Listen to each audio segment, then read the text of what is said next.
So the next topic which is going to be discussed in cardiovascular system is valvular heart diseases. So as we discussed in introduction part of cardiovascular diseases, there are valves which are present in the heart. So when any valve in the heart is damaged, then it is known as valvular heart diseases. So अगर heart के valve में कोई भी damage हो रहा है, अगर उसमें कोई ऑब्स्ट्रक्शन की कंडीशन आ रही है जिसकी वजह से ब्लड नहीं फ्लो कर रहा है या रिवर्ट बैक कर रहा है ब्लड, तो इस कंडीशन को वल्वुलर हार्ट डिसीजेस कहा जाता है. So it includes mitral stenosis, mitral regurgitation, aortic stenosis, aortic regurgitation, tricuspid stenosis, tricuspid regurgitation, pulmonary stenosis and pulmonary regurgitation. So the first topic in valvular diseases we are going to be discuss is mitral stenosis. So इसमें हम लोग topic cover करेंगे introduction, then causes, then pathophysiology, then clinical features which include symptom and signs, then investigation and treatment part. So what is mitral stenosis? So mitral valve जो है वो left side of heart में present रहती है between atrium and ventricle. It is also known as bicuspid valve and left atrioventricular valve. So the term stenosis denotes narrowing. So इसमें mitral valve की narrowing हो जाती है.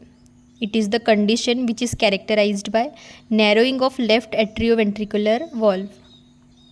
The narrowed valve causes blood to back up in the left atrium instead of flowing into left ventricle. So अगर mitral stenosis हो रहा है, mitral valve का narrowing हो रहा है, तो जितना blood left ventricle में जाना चाहिए उतना blood नहीं जाएगा, वो बैकअप करेगा थोड़ा सा blood in the left atrium. So it is diastolic problem. So normally क्या होता है, जो ऑरिफिस है वो 5 सेंटीमीटर स्क्वेयर डायस्टोल जितना ओपनिंग रहती है, लेकिन माइट्रल स्टेनोसिस में क्या होता है, माइट्रल वॉल्व की जो ओपनिंग है वो लेस देन 1 सेंटीमीटर स्क्वेयर हो जाती है. सो अब इसके कॉजेज़ देखेंगे कि इसके पीछे का रीज़न क्या है. So first is calcium deposition.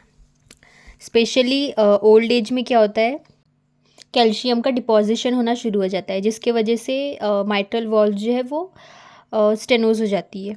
Then second is rheumatic heart disease. So this is inflammatory condition जिसमें प्रोग्रेसिव फाइब्रोसिस हो सकता है और वॉल्व की जो लीफलेट्स है उसमें कैल्सिफिकेशन होना शुरू हो जाता है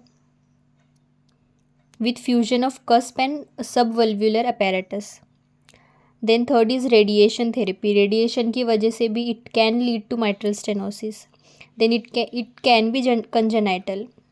ये बर्थ के टाइम के पहले से भी प्रेजेंट रह सकता है. Then it may be due to endocarditis.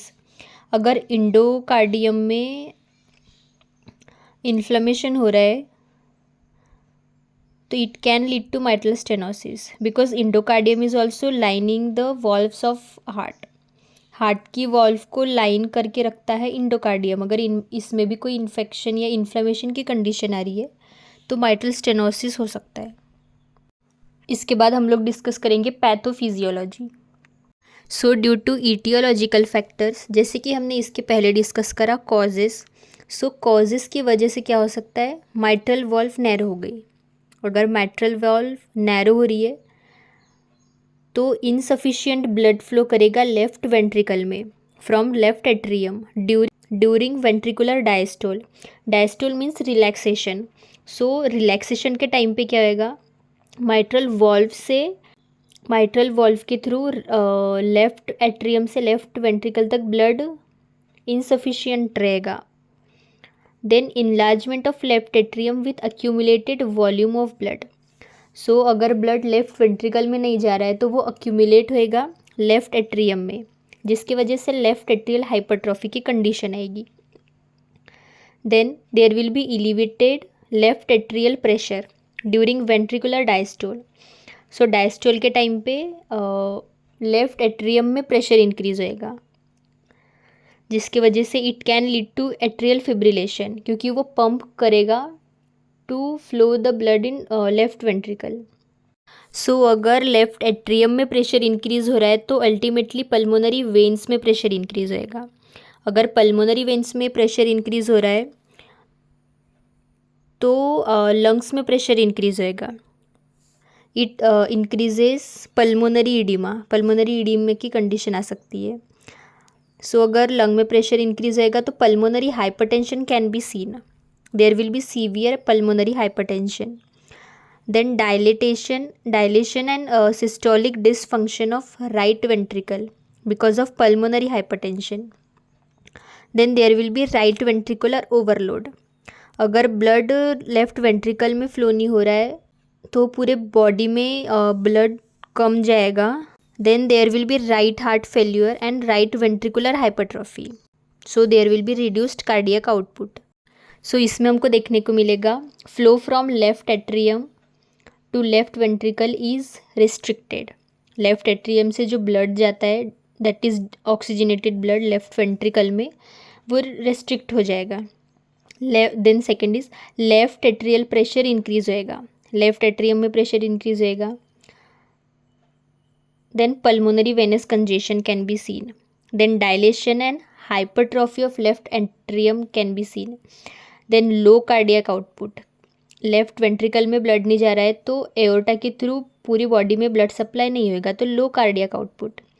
Then left atrial fibrillation, atrium blood को पंप करने की कोशिश करेगा तो left fibrillation can be seen, atrial fibrillation can be seen. Then pulmonary oedema can be seen. Then tachycardia, heart rate increase होएगा।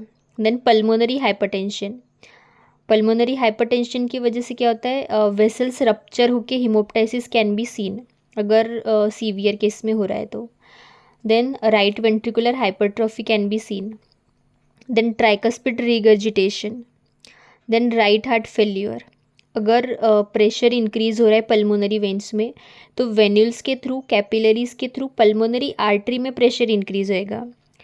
So pulmonary artery में अगर pressure increase हो रहा है तो it opens into right ventricle, तो right ventricle में pressure increase होएगा। So it ultimately leads to right heart failure. So this is the pathophysiology of mitral stenosis. Then उसके बाद डिस्कस करेंगे clinical features. So first is symptoms. So in mild case patient is asymptomatic, अगर condition mild है तो patient is asymptomatic, patients में symptoms नहीं दिखेंगे। But in severe case there may B chest pain, there may be breathlessness due to regurgitation of blood into lungs, then palpitations can be seen, then dizziness, then fainting sensation, irregular heart rhythm and cough due to pulmonary congestion can be seen. So these are the symptoms. Then we are going to discuss signs. So general examination के time पे पेलरनेस देखने को मिल सकता है patient में। Cardiac output reduce होएगा क्योंकि left ventricle में ब्लड नहीं जा रहा है। देन ब्लड प्रेशर रिड्यूस होएगा क्योंकि कार्डियक आउटपुट रिड्यूस हो रहा है। Then jugular venous pressure increase मिल सकता है। Then malar flush can be seen, it is red discolouration of cheeks. Then there will be cardiac examination. Cardiac examination में सबसे पहले इंस्पेक्शन में देखेंगे bulging of precordial region. Precordial region में bulging देखने को मिल सकती है due to atrial hypertrophy. Then palpation, left fifth intercostal space outside mid clavicular line में पाल्पेट करने के बाद बल्जिंग देखने को मिल सकती है। Then third is percussion, cardiac dullness can be scene.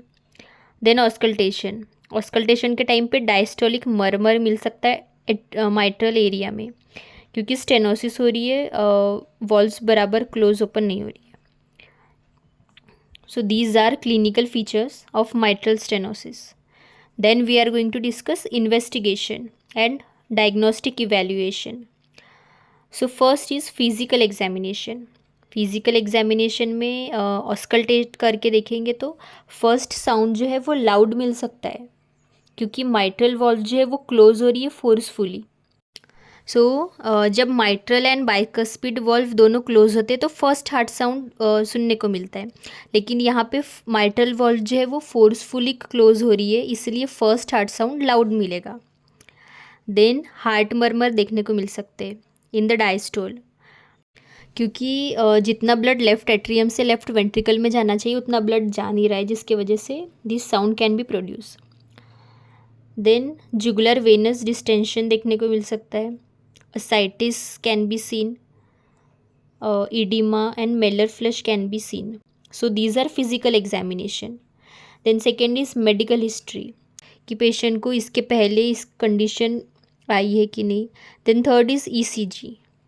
ECG में राइट वेंट्रिकुलर हाइपरट्रॉफी देखने को मिल सकती है। सो V1 लीड में जो है R वेव ग्रेटर मिलेगा और atrial fibrillation is diagnose through ECG। Then chest x ray to detect the cardiomegaly. Then there is treatment part. So सबसे पहले डिस्कस करेंगे medical management. So first is cardiac glycosides, it decreases the cardiac workload. Then second is AC inhibitors, it retract the irregular heartbeat. Then there will be diuretic can be given to reduce the fluid accumulation in the lung and left atrium. So जो left atrium और lungs में pressure increase हो रहा है due to mitral stenosis, उसको reduce कर सकते हैं by giving diuretics, it increases urine output. Then beta blockers and calcium channel blockers can be given. Then anti arrhythmic medication can be given to treat the atrial fibrillation. Then anticoagulant drugs can be given. Then there is surgical management. So surgical management में commissurotomy कर सकते हैं, it is surgical repair of mitral valve. Then percutaneous balloon valvuloplasty, so balloon inflate किया जाता है mitral valve में। Then valve replace कर सकते हैं विथ मैकेनिकल और tissue valve. So these is about mitral stenosis. Then we will discuss mitral regurgitation in another part.